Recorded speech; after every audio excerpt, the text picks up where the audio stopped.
네, 구독자 시청자 여러분 반갑습니다. 박 작가입니다. 네, 어제 비트코인과 이더리움 가격이 일시적으로 주요 저항 구간을 돌파를 했다가 다시 하락하는 모습을 보였습니다. 지금 가격이 뭔가 크게 움직일 듯 말 듯 하면서 아직까지는 좀 횡보의 흐름들, 뭔가 축적의 흐름들을 이어가고 있는 모습들을 확인할 수가 있는데요. 과연 이번 주에 암호화폐 변동성이 늘어나서 비트코인과 이더리움의 어떤 방향성들이 잡히게 될지, 향후에 어떤 흐름들을 가지고 가게 될지 한번 살펴보겠습니다. 네, 오늘 영상이 도움이 되셨다면 구독, 좋아요, 댓글, 알림 설정 정중히 부탁드리겠습니다. 네, 그리고 크립토 트렌드랩이라고 하는 카카오톡 커뮤니티를 운영을 하고 있습니다. 방에서 굉장히 많은 분들이 모여서 유용한 정보들과 대화들을 나누고 있으니까요. 혼자 투자하시기 어려우신 분들은 참여하시면 투자에 도움이 되실 거라고 생각을 합니다. 네, 지금 이번 주가 굉장히 중요하다라고 어제 시황에서도 말씀을 드렸습니다. 네, 우선 무엇보다도 지난주에 이더리움 ETF가 승인이 되었고요. 전체적으로 이더리움이 가격을 좀 잘 방어를 하고 있는 모습들을 보이고 있습니다. 아무래도 비트코인 같은 경우는 그레이스케일의 GBTC발 매도에 의해서 크게 조정을 받는 구간들을 겪었었는데 이더리움은 상대적으로 더 방어를 잘 하고 있는 부분들이 있는 거죠. 자, 그런데 이번 주에 좀 중요하게 보셔야 되는 거는 제가 어제 시황에서도 말씀드렸던 거시경제 지표들, GDP와 그리고 금요일에 PCE 지표가 굉장히 중요하다고 말씀을 드렸습니다. 그래서 이 결과에 따라서 어떤 변동성들이 또 일어날 가능성들을 염두에 둬야 되는 거겠죠. 그리고 반감기 이후에 지금 계속해서 재축적 단계에 있는 것 같다. 자, 이런 분석이 나오고 있습니다. 그래서 결국은 재축적 단계가 끝나면 어떻게 될까요? 가격이 크게 상승하는 구간으로 접어들 수가 있다라는 것이죠. 네, 그리고 어제 비트코인이 70K를 뚫었다가 지금 현재는 69K 초반대에서 유지를 하고 있습니다. 그래서 지금 보셔야 되는 부분들이 주요 매물대를 지지하는 것과 돌파하는 부분들, 그 구간들 하나하나 넘어서는 부분들이 상승 추세로의 완전한 전환을 위한 굉장히 중요한 미션이다. 이렇게 보셔도 됩니다. 그리고 이런 상황에서도요, 고래들은 계속해서 축적을 하고 있습니다. 그래서 고래 주소에서는요, 잔액이 역사상 최대 규모로 지금 늘어나고 있는 것들을 볼 수가 있죠. 이 얘기는 결국 비트코인의 강한 상승에 고래들도 베팅을 하고 있다. 이렇게 해석을 할 수가 있겠습니다. 네, 그러면 온체인 지표 통해서 시장의 상황들을 조금 더 객관적으로 들여다보겠습니다. 네, 우선 어제 상황들을 좀 간단하게 말씀을 드리면요. 어제 미국 증시는 휴장이었죠. 메모리얼 데이, 한국으로는 현충일로 인해서 증시가 휴장을 했는데 비트코인은 다시 한 번 더 가격을 7만 달러를 이제 터치를 하고 또 내려왔습니다. 일시적으로 돌파를 하고 내려온 부분들이죠. 자, 이 얘기는요, 과거에 2022년 이후로는 이 주식과 비트코인이 굉장히 긴밀하게 연관성을 유지해 왔는데, 이렇게 증시가 휴장하는 가운데서도 비트코인은 본인들의 갈 길을 간다라는 것이죠. 그래서 단독적으로 운영되는 평일에 비트코인이 어떤 흐름을 보여줄 수 있는지에 대해서 굉장히 중요한 어떤 시사점을 주었다. 이런 분석들이 나오고 있습니다. 네, 그러면 변동성과 관련된 지표를 한번 보겠습니다. 요거는 실현 변동성이라고 하는 지표인데 요거를 주간입니다. 일주일 동안의 실현 변동성이 어느 정도인가 그걸 봤더니 지금 15% 정도 수준까지 떨어졌습니다. 굉장히 많이 높아졌다가 떨어진 모습들을 확인할 수가 있는데요. 이때 굉장히 많이 높아졌던 구간이 바로 가격이 가장 많이 상승했던 그때 구간들인 거죠. 그리고 그 상승 추세로 전환하기 전에 보시면은 대략 지금 현재 시점보다 조금 더 낮은 15% 하단에서 유지되고 있는 걸 볼 수가 있습니다. 자, 그래서 이 얘기는 15% 수준에 지금 유지가 되고 있다는 이 파란색 선에 딱 걸쳐 있는 이 상태라는 거는 결국 주간 실현 변동성이 굉장히 낮다라는 거죠. 네, 그래서 결국은 지금 현 시점에서 가격이 반등할 가능성들이 조금 더 열려 있다고 볼 수 있는데, 만약에 이 상황에서 가격이 더 추가 하락했을 때는 어떤 스퀴즈를 유발해서 단기간에 가격이 더 급격하게 상승할 가능성이 높다. 또 이런 분석들도 있습니다. 네, 이번에는 쇼텀 홀더, 즉 단기 보유자들의 실현 가격과 그리고 손익 마진을 통해서 지금 현 시점이 비트코인이 어떤 위치에 있는가, 그러니까 비트코인이 현재 저평가되어 있는지 혹은 비트코인이 굉장히 거품이 끼지 않은 굉장히 건전한 상태인지 이런 부분들을 한번 확인을 해보면은 지난 3월과 대비를 했을 때 가격은 이제 조금 소폭 하락하긴 했지만 그래도 70K를 경계로 해서 비슷한 수준을 유지하고 있다라고 볼 수가 있죠. 그래서 그 당시에 70K를 돌파하던 그 시점, 요 시점과 그리고 현재 시점에서 미실현 수익률이 어느 정도인지 살펴보면은 이 당시에는 거의 69%까지 상승을 한 상황입니다. 근데 현재는 3% 정도에 그치고 있죠. 자, 이 얘기는 비트코인이 거품이 많이 거치고 매도 압력도 훨씬 더 낮을 거다라는 의미입니다. 왜냐하면 미실현 수익이 많을수록 이걸 갖다가 실현 수익으로 매도할 수 있는 물량들이 더 많이 나올 수 있겠죠. 그런데 지금은 3%밖에 안 되기 때문에 굳이 이 정도의 수익을 위해서 매도할 만한 그런 요인이 없다라는 것이죠. 그래서 지금 현 시점에서 과도한 매도들은 이미 많이 소진이 된 것이다. 이렇게 볼 수가 있습니다. 네, 그리고 이 부분은 선물 시장의 펀딩 레이트를 통해서도 좀 볼 수가 있습니다. 지금 보시면은 비트코인의 펀딩 레이트가요, 불장 당시에는 이렇게 높아지는 움직임들을 보였습니다. 그리고 최근에 상승세가 굉장히 가팔랐던 이 구간에서도 펀딩 레이트가 높았는데 지금 이 정도에 머물고 있다라는 걸 볼 수가 있죠. 네, 그래서 비트코인의 펀딩 레이트가 굉장히 미미하다라는 것은 지금 현재 비트코인의 거품이 많이 거친 상태다. 이렇게 중복적으로 해석을 할 수가 있겠습니다. 네, 이런 상황에서 비트코인 거래 주소의 어떤 물량들은 계속해서 늘어나고 있는 것을 볼 수가 있습니다. 그래서 이 구간부터는 아주 가파르게 상승을 했는데 최근에 50만 BTC를 돌파했습니다. 즉 역사상 최고점을 경신을 했다라는 것이죠. 이렇게 고래 매집량이 가파르게 늘어나는 것은 비트코인의 큰 상승에 베팅하고 있는 것으로 볼 수 있겠죠.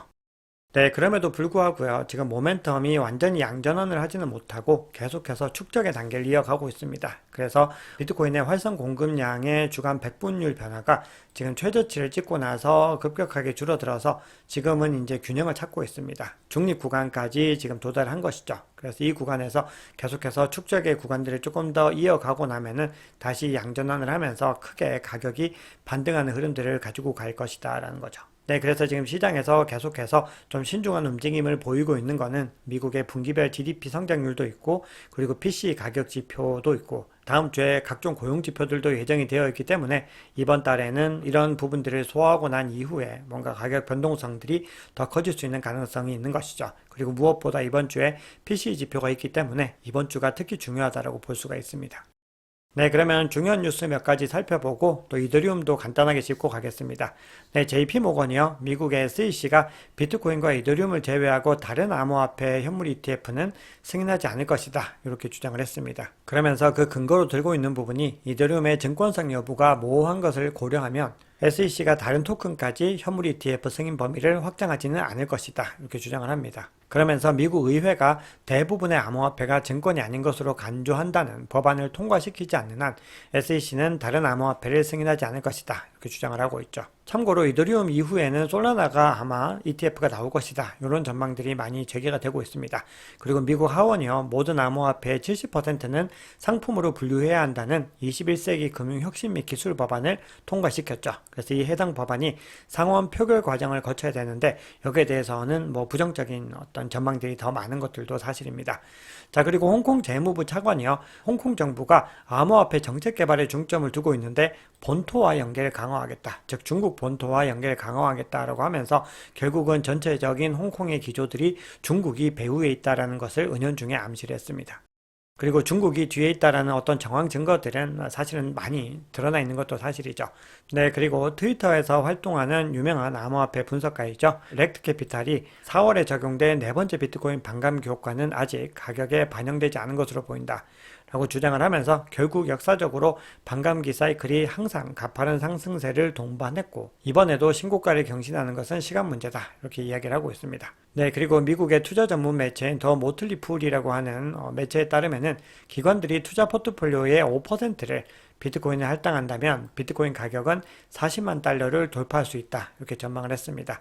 자, 그러면서 현재 약 700개 전문 투자 기관이 비트코인 현물 ETF에 약 50억 달러 이상을 투자하고 있는 상황인데 밀레니엄 매니지먼트 같은 경우는 전체 포트폴리오의 3%에 해당하는 640억 달러어치의 비트코인 ETF에 투자했다, 이렇게 주장을 합니다. 앞으로도 밀레니엄 매니지먼트 같은 사례들이 계속해서 나오게 될 겁니다.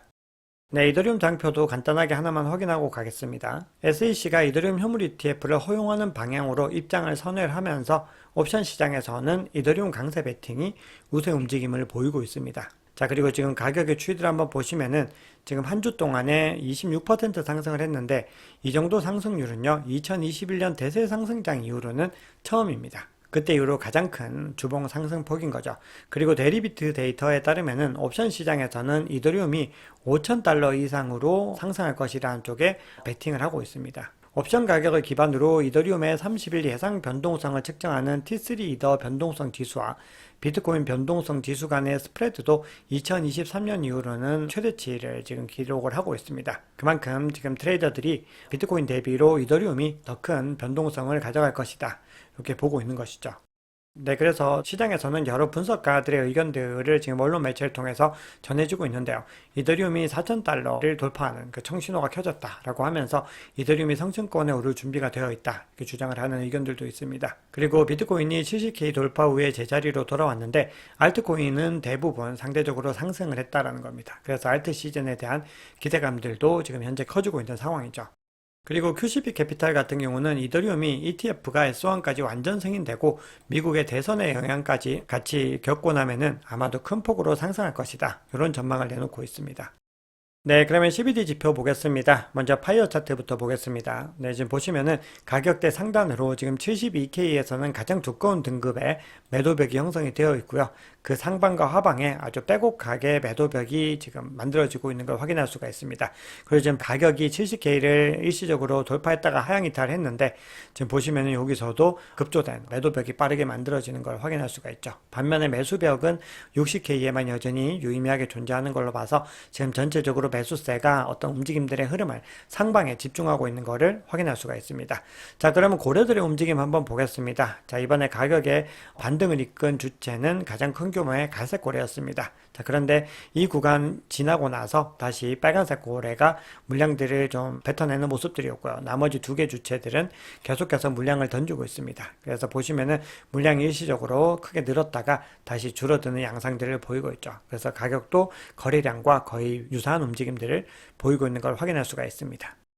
네, 그럼 비트코인 차트 보겠습니다. 네, 지금 비트코인 가격이 앞서 언급드렸듯이 70K를 돌파했다가 다시 하향 이탈해서 지금 촬영 시점 기준으로는 69.4K 정도에 머물고 있습니다. 그런데 지금 현 시점에서는요, 비트코인 가격에 대해서 차트적으로 좀 말씀을 드릴 수 있는 부분은 결국은 중요한 구간들을 계속해서 상향 돌파해야 된다는 부분입니다. 그래서 중요한 것은 70K를 돌파하는 것이 첫 번째 가장 중요한 미션이다, 이렇게 볼 수가 있겠습니다. 자, 그러고 나서 이 구간을 뚫고 나면은 이후에는 73.7K 이전 최고점을 돌파를 해야 되고요. 그러고 나서 다음 목표는 80K, 84K 이렇게 가게 됩니다. 그래서 70K를 상방 돌파해서 이 구간을 이제 지지 구간으로 바꿨을 때는 조금 더 추세 전환이 이제 완연해졌다라고 볼 수가 있는 거죠. 근데 만약에 가격이 결국 그럼에도요, 73K를 갖다 뚫어내지 못하면은 본격적인 상승 랠리를 이어가기에는 또 제한되는 부분들이 있습니다. 왜냐하면 앞서 보여드렸던 그 매도벽들을 보시면 아시겠지만 이 구간을 돌파하는 것을 저지하기 위해서 매도세들이 아주 혼신의 힘을 다하고 있다는 거죠. 그래서 만약에 이 구간에서 뚫어내지 못하게 됐을 경우에는 22MA가 위치하고 있는 67K 그리고 50SMA의 65.1K 이 구간들을 지지하는 것이 단기적으로 중요하다, 이렇게 볼 수가 있습니다. 네, 이더리움도 한번 보겠습니다. 어제 이더리움 같은 경우도 3,970달러를 일시적으로 돌파를 했었는데 지금 촬영 시점 기준으로는 3,900달러보다는 하단에 위치를 하고 있습니다. 이더리움 같은 경우는 3,950달러를 먼저 회복을 해서 이 구간을 지지 구간으로 바꾸는 것이 1차적으로 중요합니다. 그리고 다음으로는 직전 최고점인 4,100달러를 회복하는 것이 중요하다고 볼 수가 있겠죠. 그래서 만약에 이 구간을 뚫고 올라가서 추진력을 얻으면은 4,800달러까지도 갈 수 있는 어떤 상황들이 열려 있습니다. 그래서 앞서 트레이더들이 5,000달러에 베팅하고 있다는 부분들이 이런 의미로 이제 볼 수가 있는 거죠. 네, 그럼에도요, 지금 가격이 만약에 이 구간을 갖다가 이제 지켜내지 못하면은 하방 이탈했을 때 22MA는 3,543달러에 위치를 하고 있습니다. 그래서 이 구간이 아마도 강력한 지지 역할을 하지 않을까, 그렇게 생각을 합니다. 네, URPD도 간단하게 살펴보겠습니다. 지금 중요한 격전지를 한 번 더 거쳐왔습니다. 여기가 68.4K 정도 되는 구간인데요. 이 구간이 단기적으로 중요한 지지 구간 역할을 할 수가 있고 이 구간을 하방 이탈하지 않은 것이 중요합니다. 그리고 전체적으로 매물대는 현재 가격 상방에서는 더 적다라는 걸 볼 수가 있습니다. 그래서 전체적으로 매물대 구성을 조금 더 넓게 살펴보면은 지금 가격 구간 하단으로 해서 굉장히 두텁게 지금 형성되어 있는 걸 확인할 수가 있고요. 지금 70K를 넘어서게 되면은 전체적으로 매물대는 이 구간들에서는 거래된 물량들이 상당히 적다라는 것을 확인할 수가 있죠. 이더리움은 조금 상황이 다른데요. 가격 바로 하단보다는 지금 3,653에서 3,768달러 이 구간이 두텁게 형성되어 있고 가장 두텁게 형성된 것은 3,300달러에서 3,419달러입니다. 그리고 상대적으로 상방은 또 매물대가 굉장히 옅게 형성되어 있는 것을 확인할 수가 있죠. 네, 오늘 준비한 얘기는 여기까지입니다. 여러분 오늘 영상이 도움이 되셨다면 구독, 좋아요, 댓글, 알림 설정 정중히 부탁드리겠습니다. 지금까지 박 작가였습니다.